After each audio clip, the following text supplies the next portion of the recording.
For today's video, akala nyo ba magbe-breakfast lang kami dito pa sa Tanay Rizal? At balita ko, may masarap daw dito na kapihan. Kaya tara, samahan nyo ako. At dito lang po sa Palpitate Tanay Rizal. Matutuwa rin yung mga kids nyo dito dahil meron din silang mini playground. Tapos makikita nyo pa dito yung napakaganda nilang view.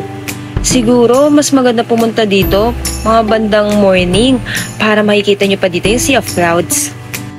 Sobrang lawak ng kanilang place. Kaso open area sila, kaya siguro pag umuulan dito medyo mahirap tumambay. Pero since maganda ang panahon, kaya napakasarap tumambay ngayon. Iba talagang nagagawa ng nature, nakakatanggal ng stress, di ba? Kayo rin ba? Pero bago ang lahat, shoutout muna tayo! Shoutout sa best friend ko kay Christine Carion at sa isa ko pang kaibigan na si Chay Granada at kay Sir Wilhelm Von Simon ng Canlubang, Calamba, Laguna. Marami pong salamat sa panonood. Ito pala ang kanilang menu para meron kayo idea kung magkano yung mga price dito. I-post nyo na lang para mabasa nyo yung mga price nila.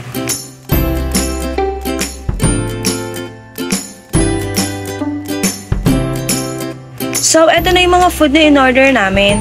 Yung kanilang longganisa with egg, ang kanilang cheese pork tonkatsu with rice, ang hilig ko talaga sa cheese, at eto ang kanilang banana cake. Umorder din pala ako ng kanilang seasoned latte na hot coffee. Thank you pala sa nag-sponsor ng aming food. Ngayon, titikman ko itong cheese pork tonkatsu nila kung worth it ba yung price sa lasa. Ang masasabi ko, kahit punong-puno siya ng cheese sauce, ay crispy pa rin yung breading niya. Eto naman at itatry natin yung kanilang longganisa.